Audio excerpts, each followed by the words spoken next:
sinless, you are sinless, you are a child of God. You are sinless, you are sinless, loves you like you are. Your invulnerability was your father's guarantee that you would forever be completely free. You are guiltless, you are guiltless, you are a child of God. You are guiltless, you are guiltless, loves you and you are. Your invulnerability was your father's guarantee that you would forever be completely free. But you keep on singing, you keep on singing, yes, you keep on singing the blues. When you gonna stop singing? When you gonna stop singing? It's time for you to learn you have nothing to lose. Welcome to the Way of Mastery. Welcome to the Way of Mastery. I am Earl Purdy, and I want to welcome you to the Way of Mastery. All you mighty companions joining, I'm so glad that you are here. We're going to go on a very deep adventure this evening. Sinless, you are sinless, you are a child of God. You are sinless, you are sinless, love you as you are. Your invulnerability was your father's guarantee that you would forever be completely free. But you keep on singing, yeah, you keep on singing, yeah, you keep on singing the blues. It's time for you to quit singing. It's time for you to quit singing. It's time for you to learn you have nothing to lose. Remember that you need not believe the ideas. You need not accept the ideas. You need not even welcome the ideas. Some of the ideas you are going to find quite startling. Some of the ideas are going to be hard to believe, and some of the ideas are going to be really startling. But you are not being asked to analyze the ideas at all. Use it and you'll see that it's true. If you use the ideas, you will see that the ideas are true. If you open up your mind, you will see that the ideas are true. But you don't have to believe it, just use it, use it, use it. You need not believe the ideas. You need not accept the ideas. You need not welcome the ideas. But if you use the ideas, you will see that the ideas are true. If you use the ideas in the Way of Mastery tonight, you will see that the ideas are true. Welcome, mighty companions. Mighty companions. Welcome, mighty companions. So glad to be here. So glad to be here with you. So glad to be here with you. Mighty companions online for the Way of Mastery. Hello. Hello, Marlette. Hello, Carrie. Hello, Dharma. Hello, Wendy. Hello, everyone that's online right now. for the way of mastery. We're going to be on lesson 31. We're going to be on lesson 31, placing your in the way of knowing. We're going to be in the way of knowing. We're going to be on lesson 31, placing your trust and loyalty and love. I'm talking to you. It's you and I. We're going to go deep. I'm also teaching this for myself, so I'm going to call my own name. And I'm also teaching this in a way that I hope would be helpful for you too. I'm Earl Purdy, and I love when we meet and we do the way of mastery. And I'm looking forward to see what Spirit has to tell us tonight. And no matter what you're feeling, when they feel your feelings, that's okay. It's okay to feel everything that's coming up in you. We are going to place our trust and loyalty and love, Dharma. That's right. We need our learnings and teachings the most when we're most upset. We need to focus on the truth the most when we're most upset. You need to focus on the truth and study the truth the most when you're unhappy about something. So if you're not feeling especially joyful tonight, that's okay. All right? You have to allow all of your feelings and not judge yourself for those feelings. And if you're feeling great, wonderful. But this is not a class and a gathering in positive thinking. This is a gathering that's all about love, and it's all about being authentic, and it's all about remembering who we are beyond our human identity. It's for those of us who know that we're more than our bodies, we're more than our personalities. It's for those of us who in our heart know that there's a deeper truth behind everything we're seeing and everything we're experiencing. And we didn't go completely asleep when we were born and we came here. Many of our brothers and sisters are completely asleep. Some of them are comatose and in a coma. And when you look at a TV show and somebody's in a coma, you see how they're completely unaware of everything that's going on around them. But it doesn't mean that they're not surrounded by people who love them. So even though you may not know what's going on in some areas of your life right now, it doesn't mean that because you're in your own spiritual coma, that there's not love and support surrounding you from everywhere. So I'm going to start lesson 31, placing your trust and loyalty in love. And don't forget to communicate, comment, and I'll also give you an opportunity to answer questions. Sometimes I miss them, and I don't always see everybody's questions, but I'll do the best I can because I love myself, and I love myself as you. Placing your trust and loyalty in love. The Way of Mastery, page 352, chapter 31.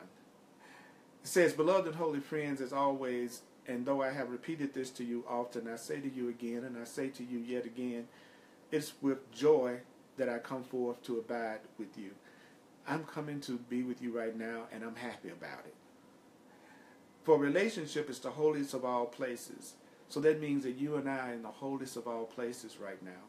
We're with each other in relationship. Relationship between any two who choose to look upon each other, having looked within and found no lack. And so does that mean that the ultimate relationship is when two of us choose to look at each other, and because we've looked within and done our inner work, we have found no lack in ourselves, and we found no lack in each other?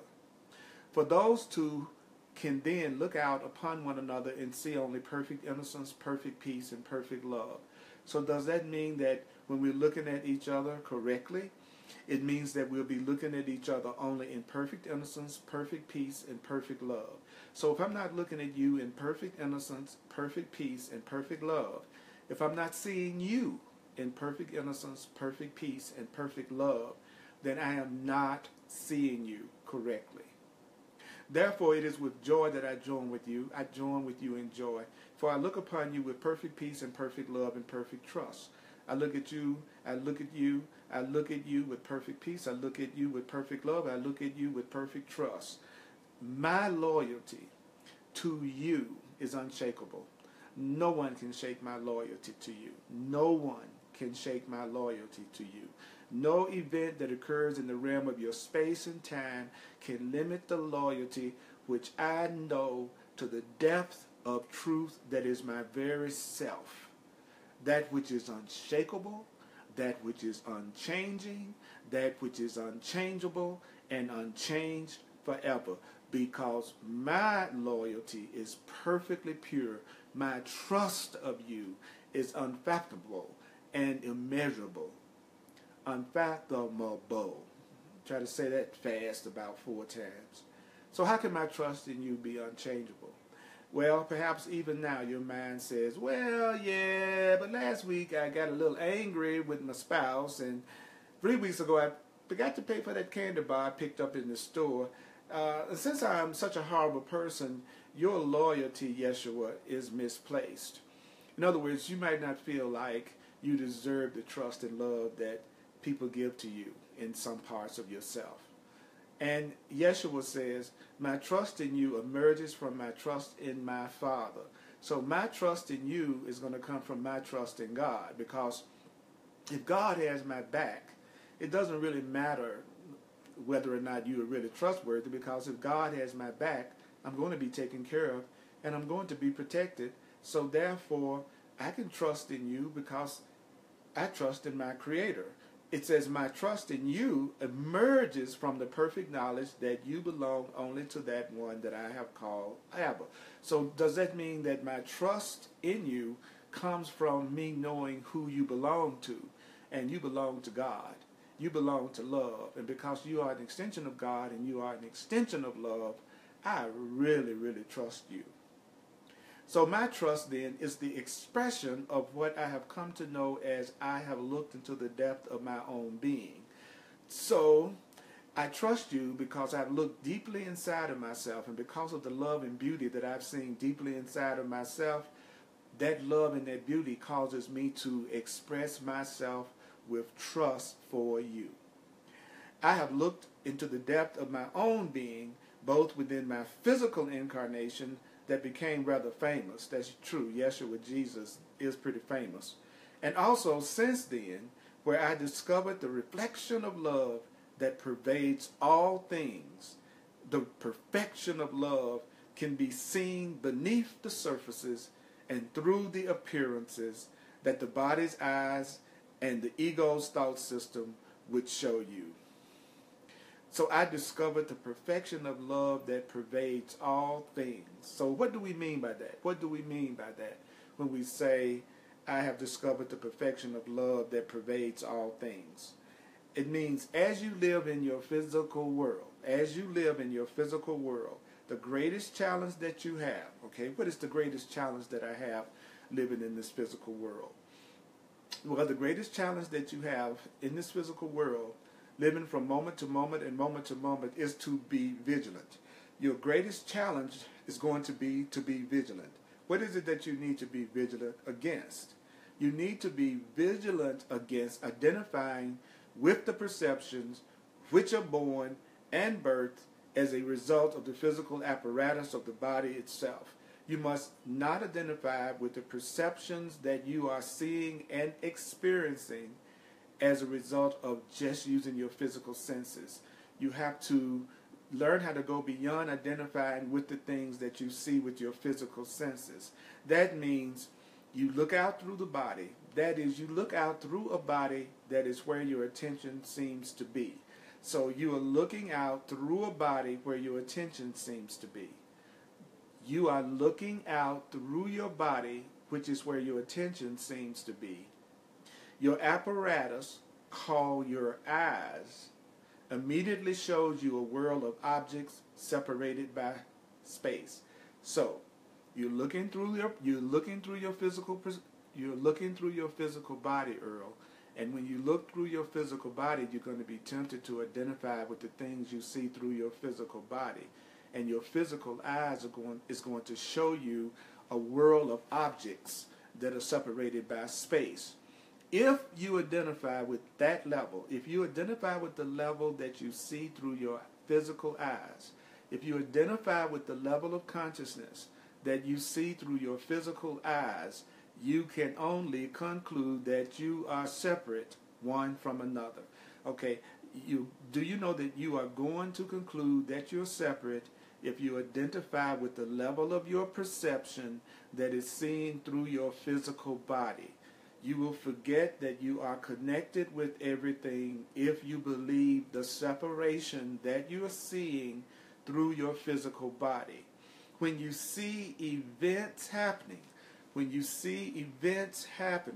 it is absolutely impossible to see the subtle interconnection of all events. In other words, you fall into the trap of forgetting that you live in the universe. And the universe means simply one turning, one song, one event that's occurring like an ocean is but one event expressing as many waves.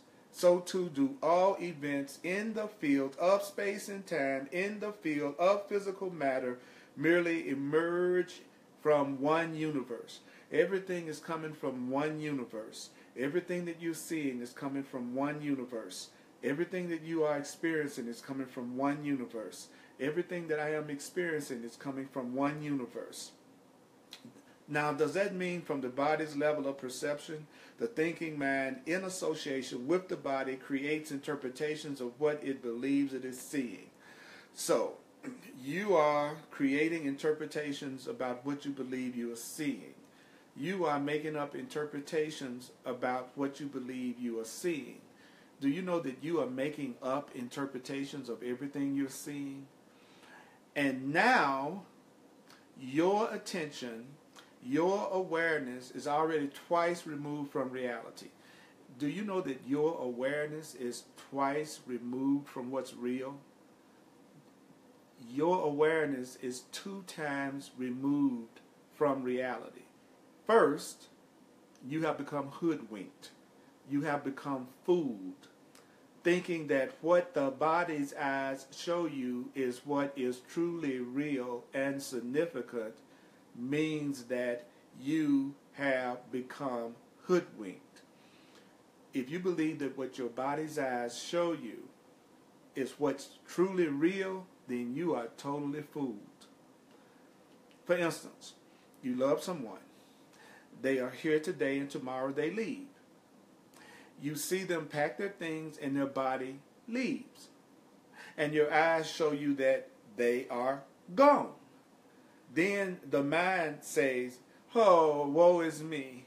I've lost my love. That is not true.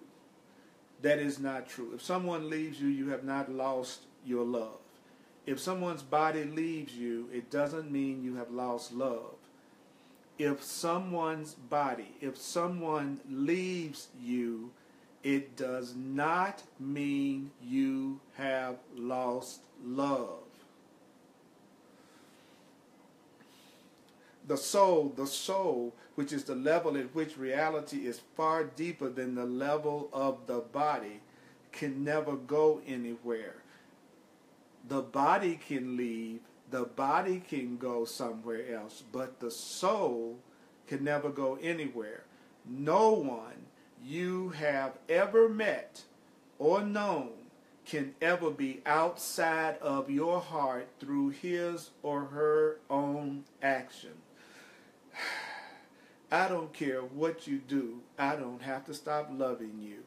I don't care what you do, I do not have to stop loving you. You can never control whether or not I love you. No one you have ever met or known can ever be outside of your heart through his or her own action. The body, mind, yeah, the body can leave, the mind can leave, but that's not what takes someone out of your heart. Their body leaving, their mind leaving, that's not what takes somebody out of your heart. It's only your decision to withdraw your love that takes somebody out of your heart. You don't leave my heart until I decide to withdraw my love from you. I'm sorry. You don't leave my heart until I decide to withdraw my love from you.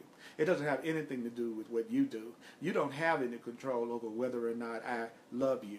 You don't have any control over whether or not someone else loves you. It's up to them to withdraw their love. It's only the withdrawing of love that creates separation in the experience of your awareness. So, does that mean that people feel separate only when they withdraw their love? Yes, it means that the only reason why we think we're separate is because at some level we have withdrawn our love. So you are now sitting 2 levels removed from reality. First, you become hoodwinked, thinking that the physical eyes show you what is true.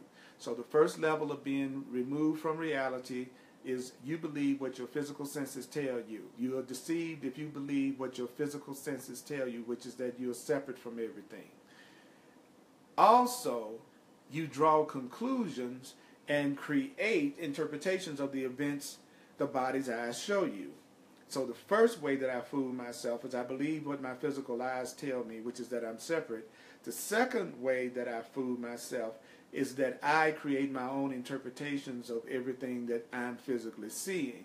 And this then creates the emotional effect that is like a soup that runs through you and around you and will remain so until it is healed. And then there's a third level. The third level of being removed from reality. The third level from being removed from reality is the trick of the mind, in which the mind insists that its interpretations are fact. The mind insists that its interpretations and judgments are true. The mind then insists that its interpretations and judgments are true.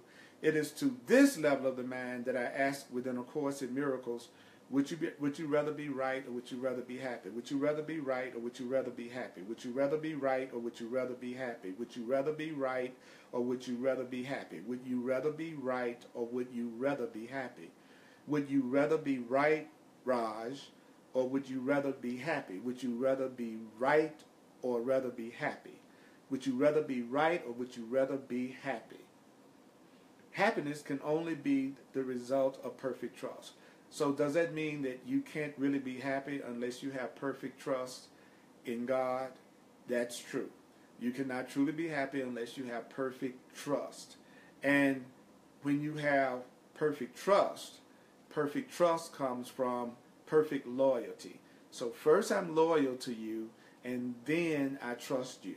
First I have to be loyal to you, then I trust you. That's the opposite of the way that I learned it.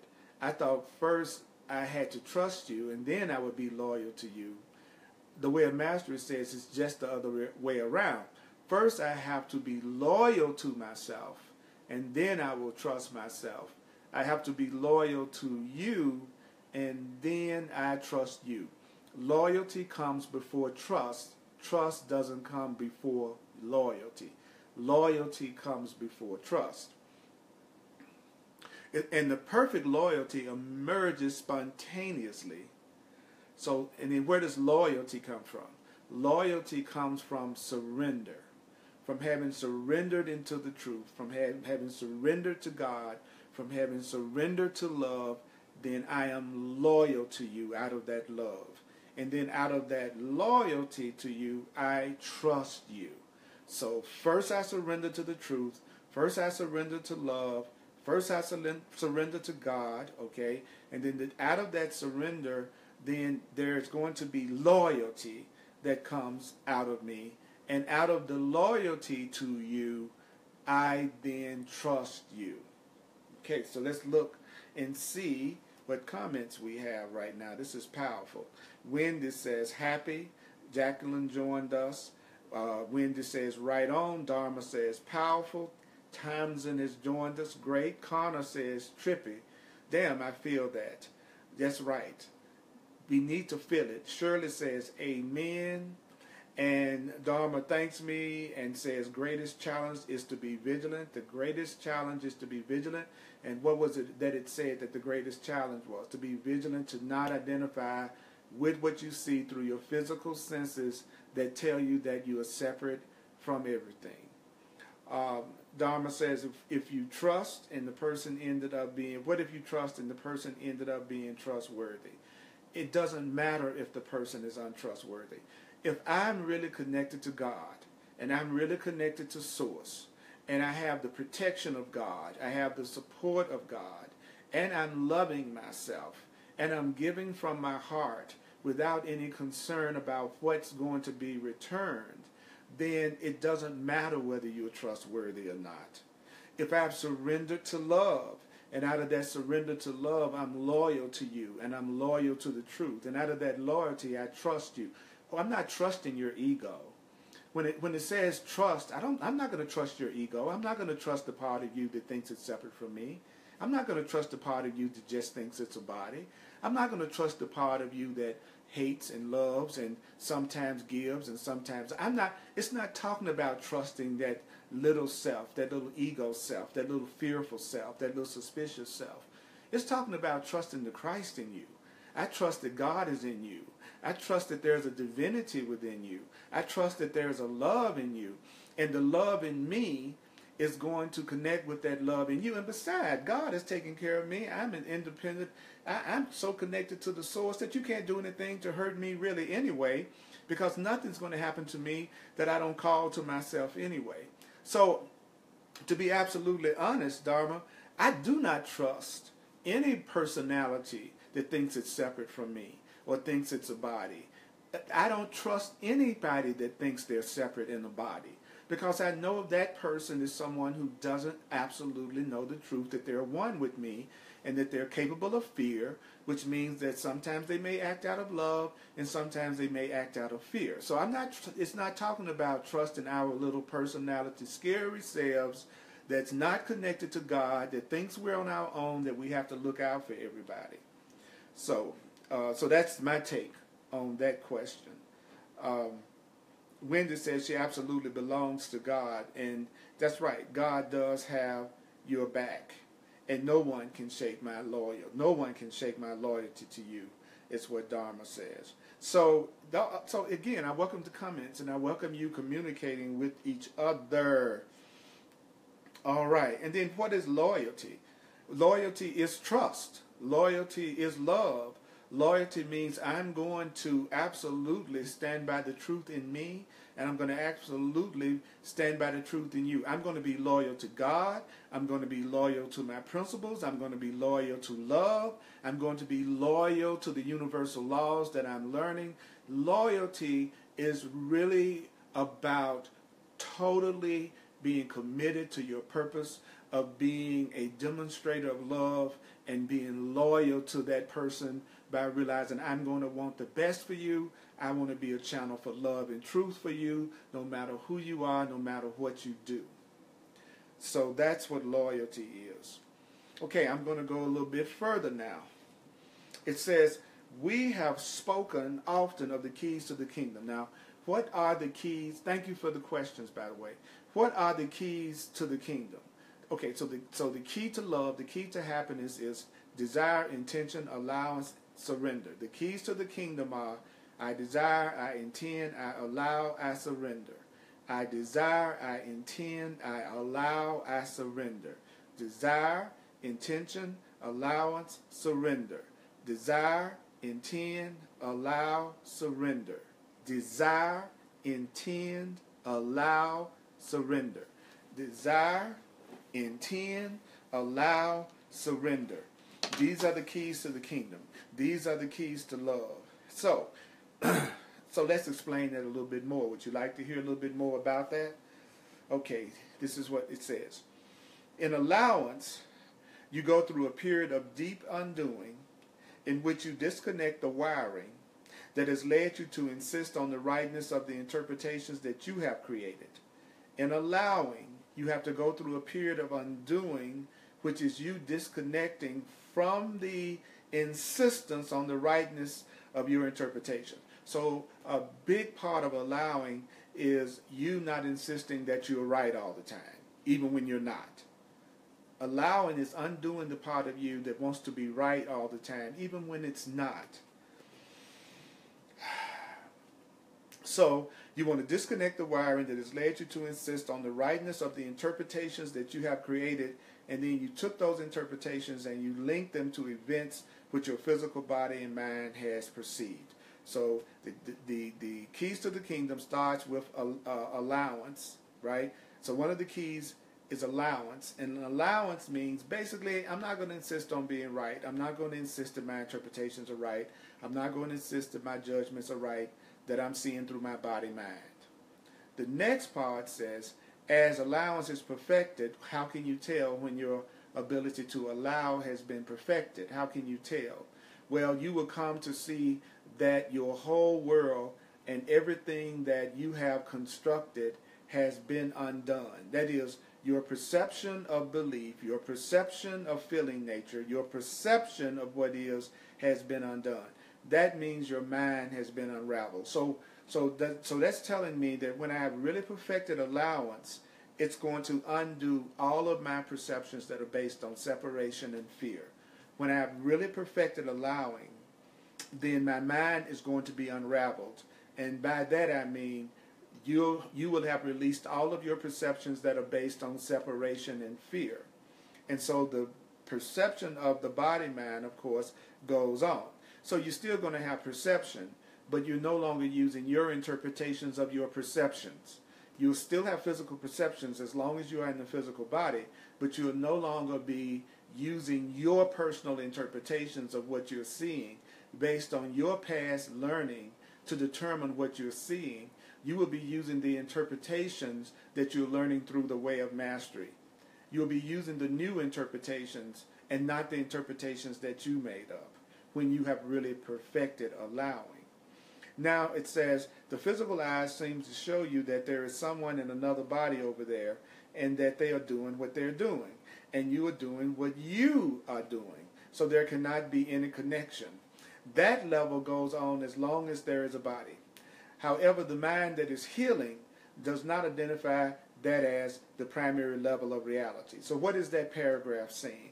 What that paragraph is saying is that even though you're becoming aware of your spiritual identity beyond the body, you are still perceiving through the body. And as long as you are perceiving through the physical body, it's going to look like there's somebody in one position and you in another position.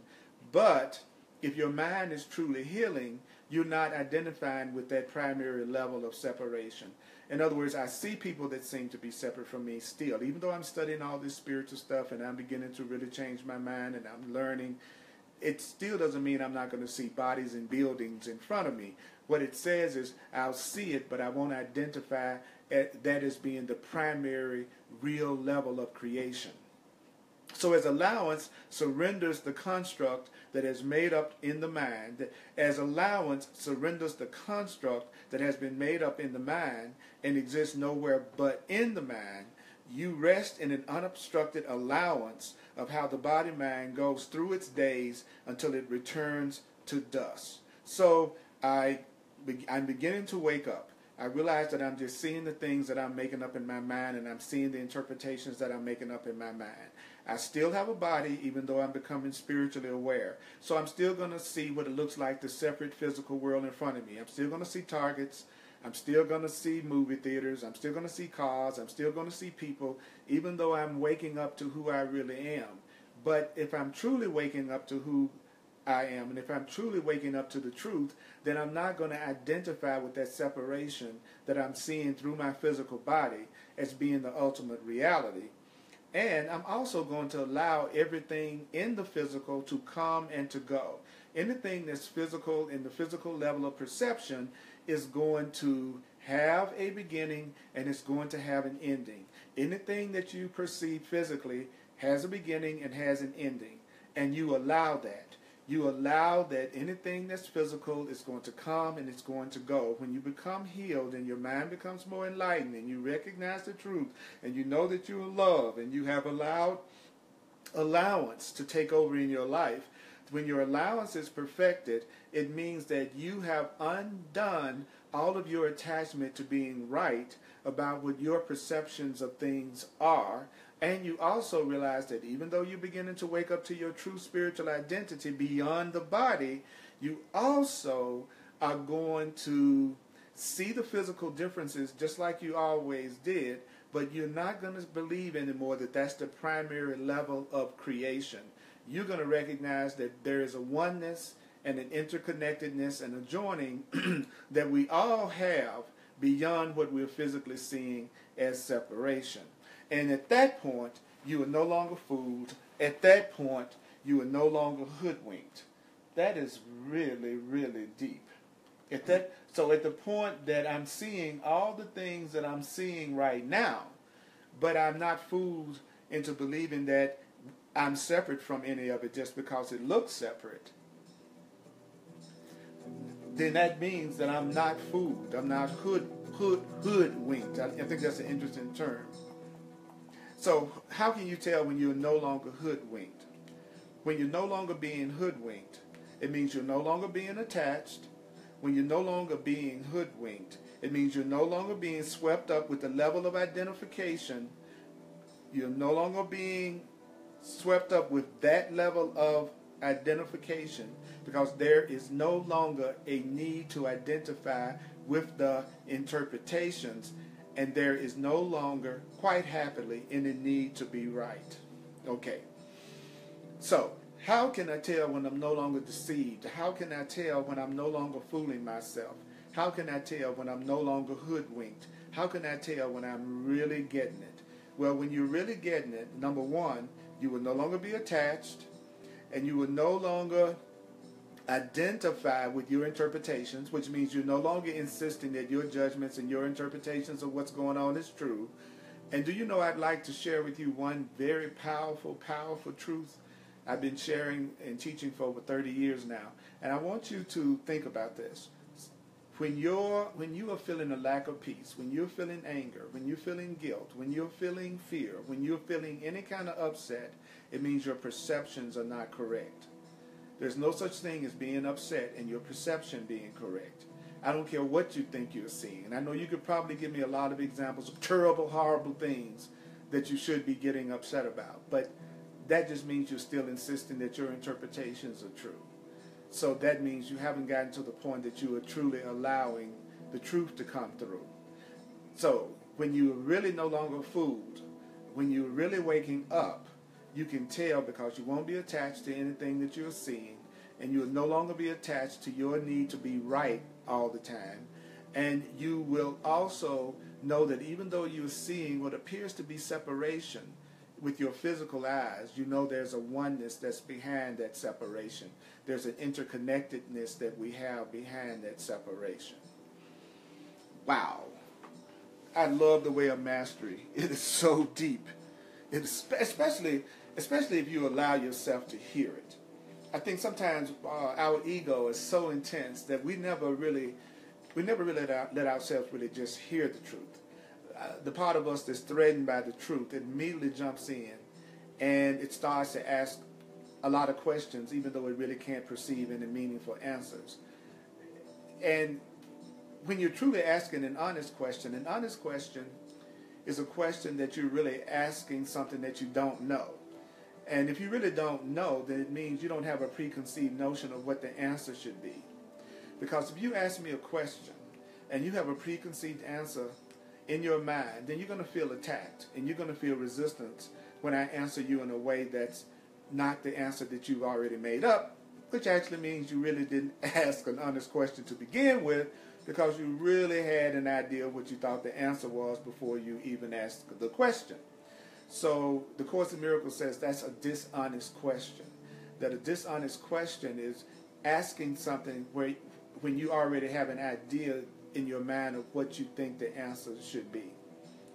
So a being that's really waking up is a being that's not addicted to being right, even when they're wrong. And then the truth is telling us that when your perception is correct, then you will know it because you will have some form of inner peace. So the next paragraph says, let me make sure I'm using my iPad, so I want to make sure that I can tell you where I'm at. Okay, I'm on page 354, and it says, as allowance comes to completion. I love that you're here with me on Facebook Live. This is Facebook Live. As allowance comes to completion, something quite magical occurs. It is beyond all comprehension of the thinking mind. So does that mean that your ego cannot really comprehend what happens when your allowance really comes to completion?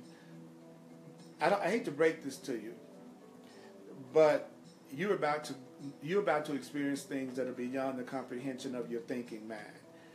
You are about to go into levels of consciousness that your ego cannot even comprehend. And don't you know that there are lots of things that you can't comprehend? So one of the things that will help you, Raj, become more open to the next level is to tell yourself, there are some things beyond my comprehension. There are things beyond my comprehension. There are things that I will never understand at the level of the ego. There are things that I'll never understand with my human mind. There are things you will never understand. There are things you will never understand at the level of your human mind. There are things that are beyond the comprehension of your mind. There are things you cannot comprehend. You will not understand everything at the level of the thinking human separate mind. Your separate mind will never understand everything. There's going to be things beyond your ability to understand at the level of consciousness that you're on right now. There are things that you will never understand at the level of consciousness that you're on right now. There are things that are beyond your comprehension. There are things that you cannot understand. There are things that are beyond your comprehension and things that you can't understand. The ego could never comprehend what's going to happen next. It is though something that was existing because it was contracted in fear dies and dissolves like the mist before a rising sun. There is going to be something in you that has been fearful. And that part of you that has been fearful is going to go through what you may experience as a death. The part of you that's full of fear and guilt and anger and separation, that part of you is going to experience what you call a death. It's going to dissolve. Your fear is going to dissolve. Your doubt is going to dissolve. Your distrust is going to dissolve. Your sense of separation is going to dissolve. Your lack perceptions are going to dissolve. Your feeling of not being enough and insecure is going to dissolve. Your feeling lonely and alone is going to dissolve. You're feeling anger. You're feeling that you've been attacked or let down in some way. It's going to dissolve. It's going to dissolve. And the only thing that is left is a quiet spaciousness in which awareness has been purified. You're going to feel a quiet spaciousness. You're going to feel not contracted. You're going to feel expanded and not contracted, but you're going to feel expanded. So when you begin to wake up, when you wake up to who you really are, and you become more enlightened and you become more conscious, which means you are aware that you are the one that determines what you see. It means that you take responsibility for your experience and you realize that everything that's happening to you at some level you called it to you. And that whatever it was that you called to you is something that can be used for your enlightenment and your healing.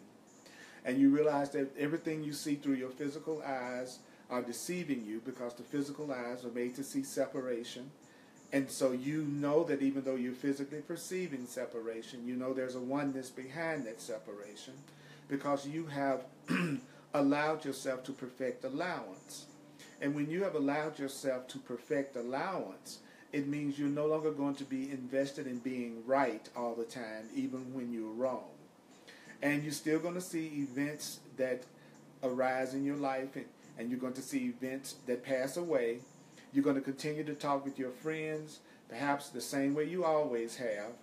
And you're going to notice the tendency that you'll still have to create your interpretations.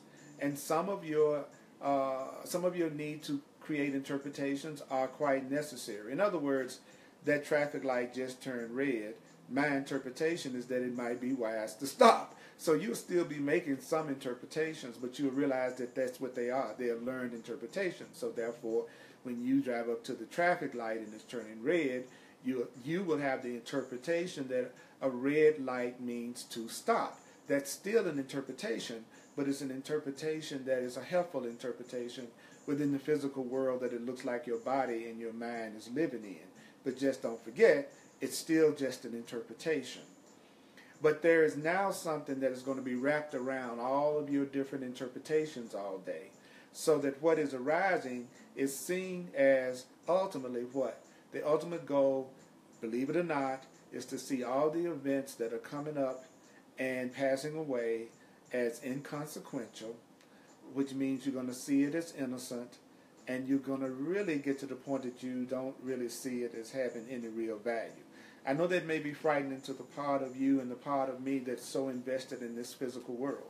And I know it might bring up all kinds of defenses, Raj, as to why everything here is so very, very valuable. But according to the way of mastery, when you really are centered in yourself and you know your connection as a child of God, and you know that you're unlimited, and you know you are joined to everything, and you know you have an eternal nature, and you know that you're invulnerable, and you know that love is the only reality, and you know that you're connected to God, then it says that you'll still be perceiving through your physical body, you will still be perceiving through your physical senses, you'll still be talking to your friends, you'll still be going to the store, you'll still be going to the park, you will still be going to work, but the difference is you won't be so heavily invested in being right in any of your interpretations. You'll still continue to use the interpretations that keep more peace, which is I'm going to interpret that if my job starts at 8 o'clock, then I need to be there at 8 o'clock. That is my interpretation. I'm going to use interpretations that continue to maintain my peace, but I'm also going to know that these interpretations are ultimately inconsequential, that they're quite innocent, and that they don't really have any deep, deep value, because really I'm sustained by the love of God, and it's the love of God that's going to sustain me and take care of me. Not me loving God, but knowing that God loves me. So when I say that I'm going to be sustained by the love of God, or that you're going to be sustained by the love of God, I'm saying that the Creator's love is going to sustain you. The Creator doesn't have an ego that needs you to constantly lavish praise on her. It's really not even important whether or not you fall down on your knees every night and say, I love God, I love God, I love God. God doesn't need that kind of praise. God doesn't have an ego. But you do praise God in the way that you treat everybody else around you that are part of you. And I do praise God by the amount of love that I allow to extend in my experience. And I'm going to use the kind of interpretations that will bring me peace, and the kind of interpretations that will bring others peace, even at the physical level. Wow. Wow. You're right, Mary. Love of oneself is loyalty to God. And Joanne says, I see the comments, but it's okay. That's technical stuff. All right. So there is no reason to be right. And, it's like, like the question we were given, do I want to be right or do I want to be happy? If you're not happy, you shouldn't want to be right. Because if you're right about the things that are making you unhappy, then where do you go for help? Where do you go for healing? But if you go, I'm not happy, I am sad, I am depressed, I am angry. Notice and when I say I am, I'm talking about those are the feelings that I'm making up and experiencing. Why would you want the feelings that don't give you any peace to be based on anything that's truly correct, unless you want to suffer? So don't want to be right if you're not happy. Don't want to be right if you're afraid. Don't want to be right if you're sad. Don't want to be right if you feel guilty. Don't want to be right if you feel separate and if you feel angry. Don't want to be right if you don't like the way you feel. So the next paragraph says, for you will place your loyalty on what you have decided to value. So does that mean that we're going to be loyal to what we value? Yes. You're going to be very loyal to whoever and whatever you value. And in that spaciousness, which is that perfect stillness, which means in that deep peace, mind or selfhood dissolves in surrender. That means that anybody who has awakened knows exactly what that feels like, which means anyone who has begun to awaken has touched on moments of perfect surrender. As you wake up, you don't fight. You don't defend. An awakening being does not defend. An awakening being surrenders. And so when you have awakened and when you're awakening, then you have probably touched on those moments of perfect surrender. Now, what are those moments of perfect surrender? What is that like? Well, the Way of Mastery says, in surrender, this is what's going to happen. If you are really surrendering, this is what's going to happen. Your mind is going to see everything that is arising and passing away as perfectly harmless. So at the moment of perfect surrender, you see everything that's happening as completely harmless. When you have really surrendered, when you have really awakened, now that's the key word now. When you have truly awakened, then you're going to see everything that happens as completely harmless. I love how when you study truth books, you really get the ultimate reality check. Like I can sit up here and say I'm awakened and I'm all loving and I am totally in touch with my Christ consciousness. But if I'm looking out at the world through my physical eyes and my interpretation of it is fearful, then I'm not surrendered yet. I'm not truly surrendered to the truth yet, because I don't see everything happening in my life as perfectly harmless. I don't experience everything that's happening in my life as if it doesn't hurt me. I still give myself feelings of pain and feelings of hurt from time to time. So I know that I haven't done perfect surrender according to the way of mastery, because I'm not seeing things as perfectly harmless, which means that I really have not healed my sense of separation from my Creator love. So I don't have to fool myself about where I am in my spiritual development. Now, why is it that the things that you look at through the physical body, why is it that things that you look at through the physical senses are not valuable? Why is it that the things that you look at through your physical senses are ultimately not valuable? Because the things that you look at with your physical senses are things that seem to exist in time. So that means that things of time are like the waves that arise from the ocean, because things of time have a beginning, and so things of time will have an end. In their beginning, their end is certain in their beginning. So I just as well face it, if I had a beginning physically in time, I'm going to have an ending physically in time. If I had a beginning in time, I'm going to have an ending in time. Whatever has a beginning in time is going to have an ending in time. So rather than spending all my time hoping that what I see around me physically does not end or die, it would be much more helpful if I was to give myself new perceptions of death. I need new perceptions of endings. I need new perceptions of transitions. And I'll tell you why. Because if it was born in time, it will die in time. Whatever begins in the physical is going to have an ending. That's just a fact. That's the way it is.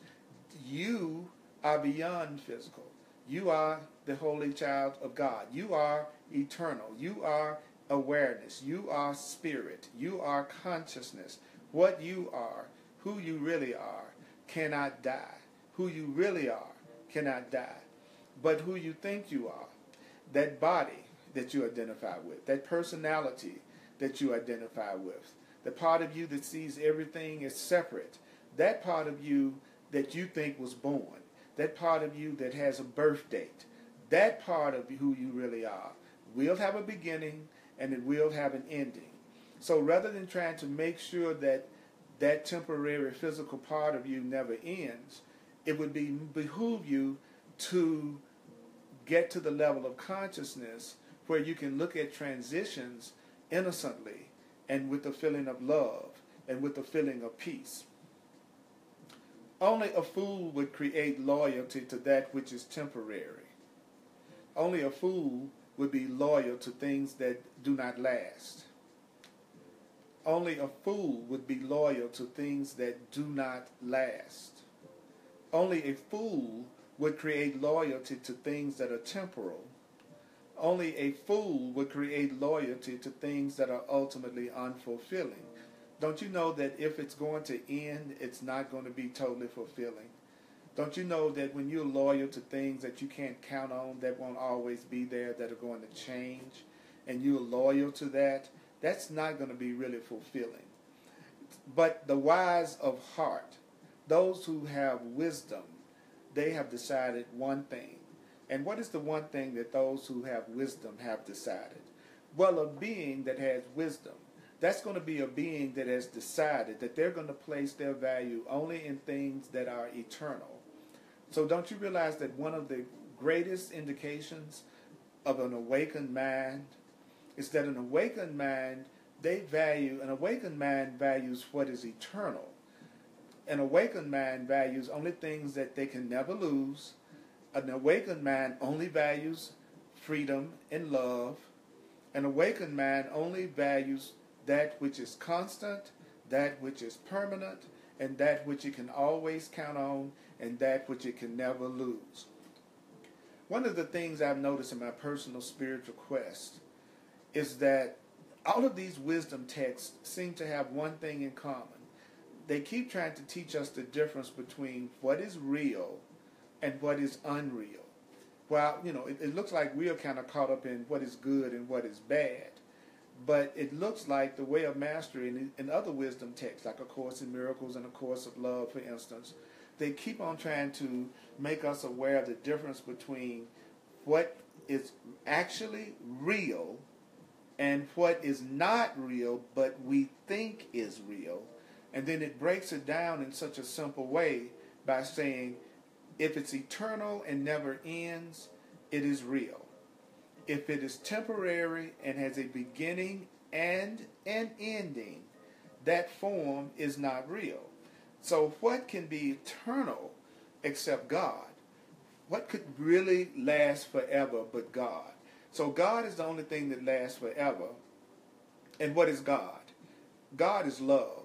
God is love. So love is the only thing that lasts forever. The only thing that you can count on is love. The only thing that you can count on that will always last forever is love, Raj. Love. Freedom. Love. So based on that definition, that love is something that you can't ever lose. That love is permanent. That love is not temporary.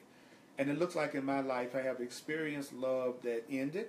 It looks like in my life that I've experienced love that was temporary. So based on what I'm hearing in the Way of Mastery tonight, that was not truly love. Because if it was truly love, it could never end. If it was truly love, it would never end. So I'm not going to analyze that. I'm just going to let myself hear that. I'm going to let myself feel that. It says, therefore, in the way of the heart, and in the way of transformation, and now in the way of knowing, all that we have sought to share with you has been, by design, we've been trying to lead you to see that love is the only thing worth valuing. Do you know that the only thing that you should value is love? Do you know that out of everything that you value, the only thing that you should value is love? Now, how can you tell if it's love? Well, love is unconditional. If it's love, there are no conditions to you receiving it. If it's real love, there is no conditions. We're full of conditions. We are full of, I will love you if you do this, and I will love you if you don't do that, and I'll love you if you do this over here, and I won't love you if you do that over there. So real love is unconditional, unconditional, unconditional, unconditional, unconditional.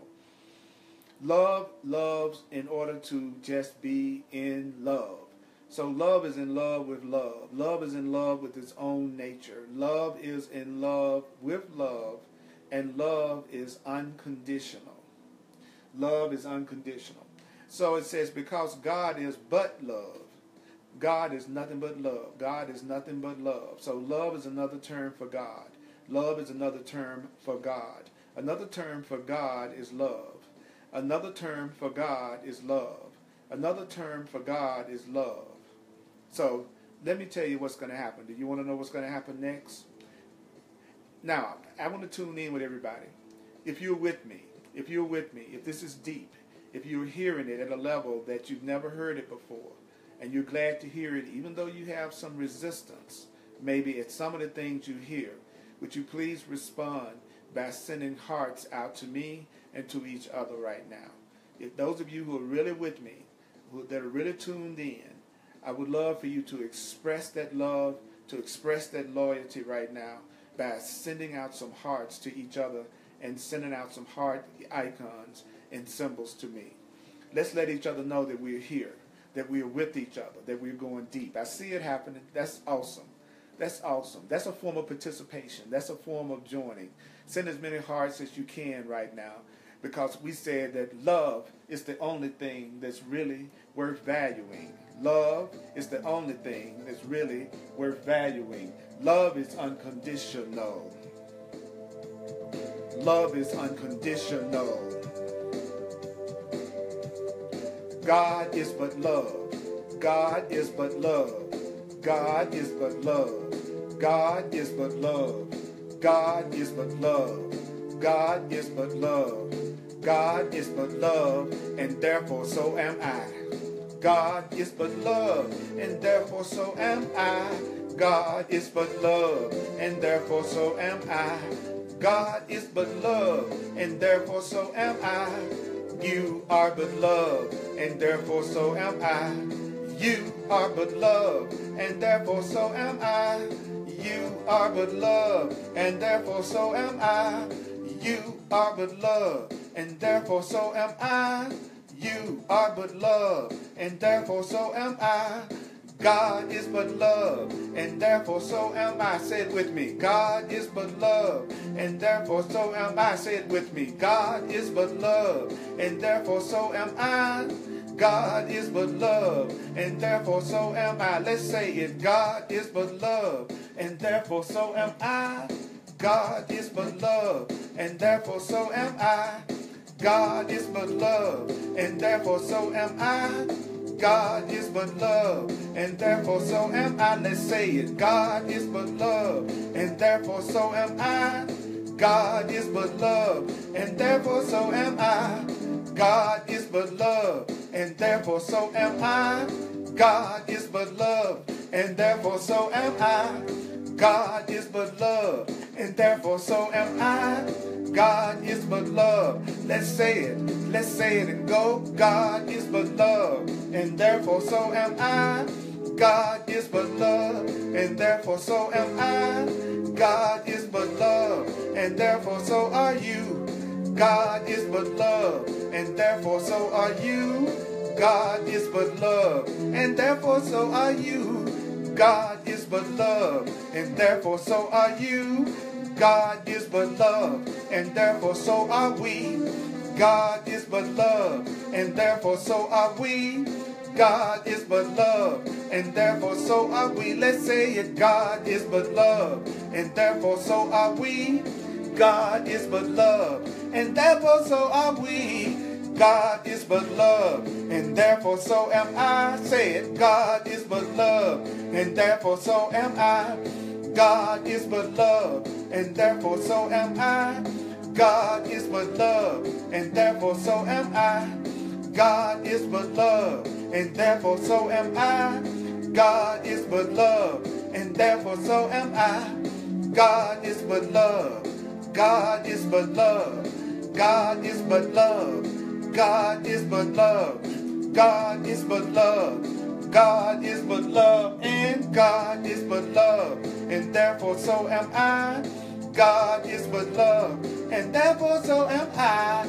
God is but love, and therefore so am I. God is but love, and therefore so am I. God is but love, and therefore so am I. God is but love, and therefore so am I. God is but love, and therefore so am I. God is but love, and therefore so am I.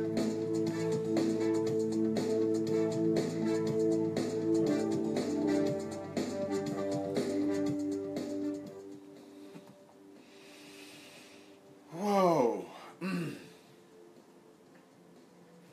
So it says, because God is but love, as your mind disentangles itself from the perceptual level of the body-mind. That means when your mind disentangles itself from the interpretation selected and created in the mind and then overlaid upon those events, and especially as your mind disentangles itself from the egoic need to be right about its own makings, that which you are, which is pure intelligence, pure infinite creative possibility, shifts itself into being identified only with valuing love. This is the same as saying, I value only God. that paragraph was off the chain. So I'm going to say that again. Okay.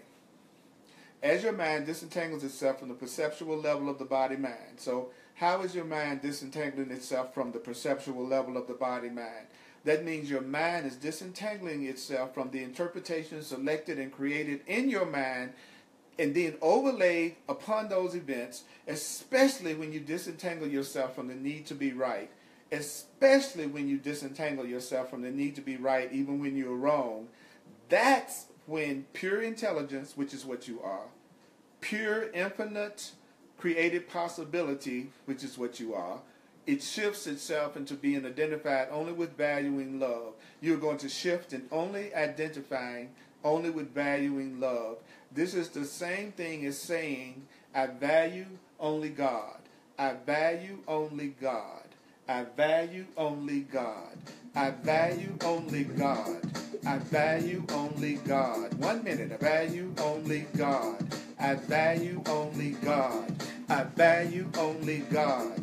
I value only God. I value only God. I value only God. I value only God. I value only God. I value only God.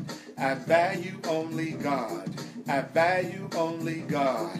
You value only God.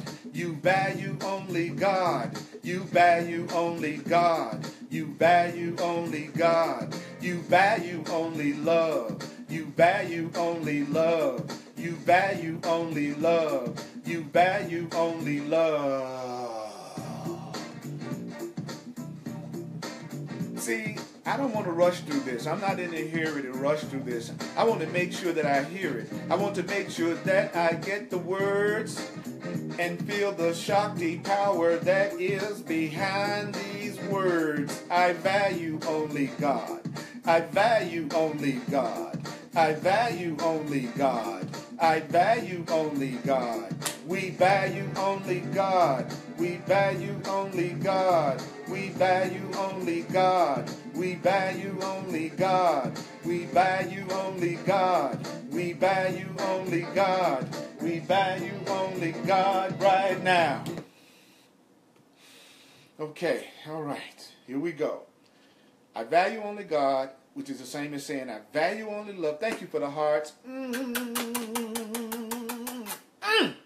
Y'all so juicy and luscious. I'm so glad that we have this time together. Woo! It is so good to me. Lord have mercy. You know, it's like having a spiritual orgasm right here. Tell you, y'all awesome. Y'all awesome. Okay, I value only God. Then the soul begins to awaken. So when is it that the soul begins to awaken? The soul begins to awaken when you value only God. And how can you tell when you're valuing only God? Well, when you're valuing only God, you're only valuing love. When you value only God, you're only valuing love. And when you only value love, which is only valuing your freedom, then the soul begins to reawaken. The soul, that's you, this drop of pure light. Do you know that you are a drop of pure light? You are a drop of pure intelligence. You begin to realize that to know God, you must be God. To know love, you must be love. To know freedom, you must be free to know freedom. You must be free to know freedom. You must be God to know God, which is the same as saying you must be love to know love. Since God is only love, your soul desires to be only love, because in loving the way God loves, that's how you know God. You know God by loving the way God loves. And we've already been told that God loves unconditionally. And as God is known, which is the same as saying, as yourself is realized and remembered, as your real self is realized, as your real self is remembered, the dream of the dreamer is transcended. I got to be with that for just a second. since God is only love and you desire to be only love in your soul, in loving as God, that's how you know God. And how does God love? God loves unconditionally. So as God is known, that's the same as yourself being realized and yourself being remembered. Then this dream that you call your physical life, this dream that you call your physical life is then transcended. So, therefore, indeed, beloved friends, let me share this as we come to the end. My trust in you is perfect because I've come only to value God. I've come to value only God. I've come to value only God. I've gotten to the point that the only thing I value is God. I've gotten to the point that the only thing that I really want to value is love. So my trust in you is perfect. My trust in you is complete. My loyalty to you as the offspring of my Creator stems from having received that enlightenment for myself. So from having received enlightenment for myself, then I'm loyal to you because you are a child of God. The complex, as a matter of fact, my loyalty to you as the offspring of my Father stems from having received that enlightenment for myself. That means having awakened from the maze. What is the maze? The complex web of perceptions in the body-mind. So if you are just focusing in on the complex perceptions of the physical body, then you are in a maze. And your loyalty to me and my loyalty to you as an offspring of God allows me to receive enlightenment for myself. And if I've received enlightenment for myself, I've awakened from the maze. I'm no longer just believing what I see with my physical eyes. And so it says the complex web of perceptions in the body-mind, which is the interpretations that the body-mind places on events and the ego's construct of what the ego feels it is right about. As you wake up from that, because I have dissolved all of that, I abide in pure devotion because I've dissolved all of my need to be right, dissolved all of my belief in things that begin and end, and getting lost in the physical body and the physical perceptions of the body. Now I live in pure devotion. What is it that you live in pure devotion to? You live in pure devotion to what is truly real. So I am now living in true devotion to what is truly real. And what is it that's truly real? A love that's perfectly unconditional. So I am purely devoted to a love that is completely unconditional. I'm not devoted to an ego. I'm not devoted to your personality. I'm not devoted to being liked by you. I'm not devoted to what you think about me. I'm not devoted to separation. I'm not devoted to fear. I'm not devoted to anything but the experience of unconditional love and unconditional truth, which is the presence of my Creator, which is the same as the presence of love. The presence of my Creator is the same as the presence of love. So we are devoted to what's truly real, which is the presence of our Creator, which is the same as the presence of love. Wow. Okay. I'm going to do a quick wrap up in just a minute of what we just covered, because that was some awesome stuff. That was awesome. Placing your trust and loyalty in love. I want to thank you for tuning in with me right now and to the Way of Mastery. And you can get the Way of Mastery from the Shanti Christos Foundation and also from Amazon.com. And that music is done by my friend John Christmas at johnChristmas.com. And I'm doing this class online. I'm a full-time teacher and facilitator. That's all I do in the world. That's my function. And if you'd like to make a financial expression of appreciation to support my teaching ministry, I would very much love that. Thank you for showing your appreciation in that form. And you just go to my website, earlpurdy.com. And I have hundreds of videos on my website of teachings from A Course in Miracles, The Way of Mastery, and A Course of Love. And right now I'm here doing this every Tuesday night at 7 p.m. Mountain Time, The Way of Mastery. Every Thursday night at 7 p.m. Mountain Time is A Course of Love live on Facebook. And then Sundays at 1 p.m. Mountain Time, I do the Course in Miracles live on Facebook, and you can also join me physically for the Course in Miracles class if you're in Denver. So I'm available for one-on-one sessions, personal sessions, working with me called clarity sessions to get you past any of those blocks to unconditional love.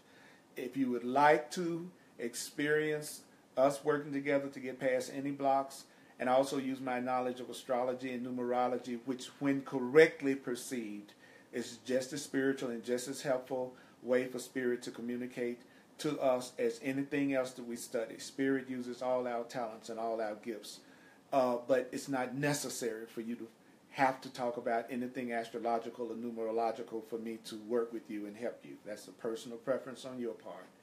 So I'm here to be truly helpful. I'm here to be truly helpful. I want to see, are there any takeaways that anybody would like to share before I finish up? God is but love, and therefore so am I. God is but love, and therefore so am I. So let's hear. We're supposed to place our trust. We're supposed to place our trust and loyalty in love.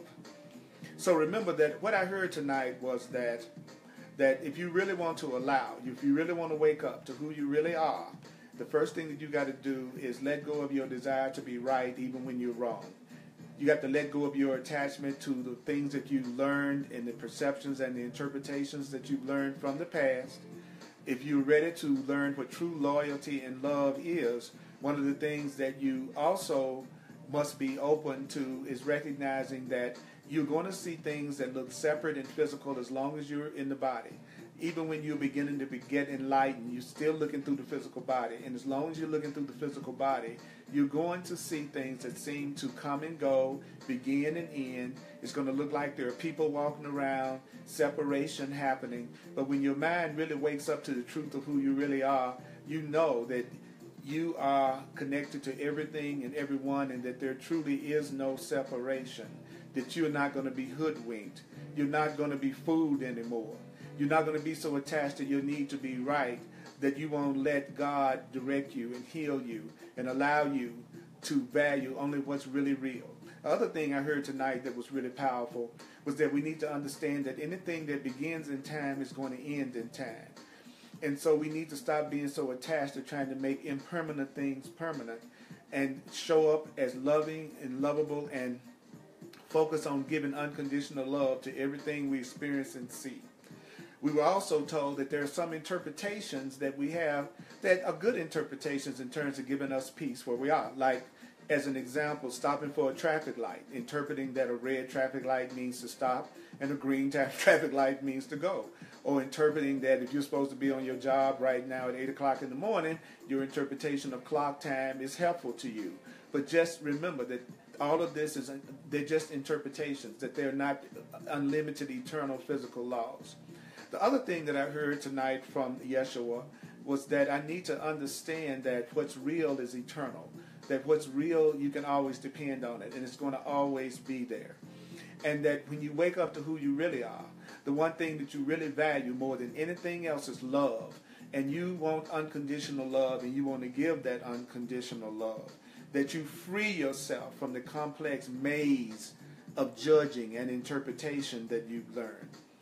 And there are two sentences that we heard that was really powerful. And what we heard that was really powerful was that God is but love, and I value only God. God is but love, and I value only God. So let's all send each other all kinds of incredible love. Thank you for coming online with me tonight here on Facebook Live. It was awesome. We had lots of you. Thank you, Mary, Joanne, Cheryl, and Myrna, and the rest of you, Patricia, that's online. So what we're going to do, I want you to say this, wherever you are, I'd like for you to say this to yourself. One more time. I love you. I love you. I love you. I love you. I love you. I love you. You are such a blessing in my life. You ready? Here we go, y'all. You ready? Here we go. Now, boogie if you can. I value only God. I value only God. I value only God. I value only God. I value only God. I value only God. I value only God. I value only God. I value only God. I value only God. I value only God. I value only God. Feel it, feel it, feel it. Let's say it very loud wherever you are. I value only God. I value only God. I value only God. I value only God. I value only God. I value only God. I value only God. I value only God. I value only God. I value only God. Which means I value only love. I value only love. I value only love. I value only love. I value only love. I value only love. I value only love. I value only love. Here's the last one. Let's do this one. You ready? You ready? Let's do it, y'all. You ready? God is but love, and therefore so am I. God is but love, and therefore so am I. God is but love, and therefore so am I. God is but love, and therefore so am I. Okay, mighty companions.